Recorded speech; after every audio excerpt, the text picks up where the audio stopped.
என்ன சிங்கப்பூர் மாமா ஆடெல்லாம் கட்டிருக்கீங்க? எதுவும் விசேஷமா?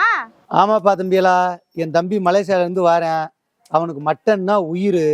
காலையில் போய் சந்தையில் 2 குட்டியும் பிடிச்சிட்டு வந்துட்டேன். இப்போ ஆடு உரிக்க ஆளை வர சொல்லியிருக்கேன். மத்தியான விருந்து நீங்கள் சாப்பிட வந்துடுறீங்களா? இன்னும் வரீங்களான்னு கேக்குறீங்க, வாங்கடான்னு சொல்லுங்க. அதே மாதிரி கறி விருந்துல எங்களை இன்வைட் பண்ண தேவையே இல்லை. ஓன் இன்ட்ரெஸ்டோட வந்து விருந்த சிறப்பிச்சிருவான். சிறப்பிக்கலாம். மத்தியான விருந்துக்கு வந்துருங்கடா. டேய், என்னடா கொலையா ஊத்துக்கிட்டு இருக்கீங்க? வெட்ட பாராட்டுக்கு வேப்பங்குழு தான் கொடுப்பாங்க, அப்புறம் கறி கசக்காது. கொஞ்ச நேரத்துக்கு வெறும் வயிற்றோட போடுங்க, அப்பதான் கறி ருசியா இருக்கும். கறி கஞ்சினா எல்லா பயலும் உலகத்துல அறிவாலையா இருங்கடா. சரி போங்கடா.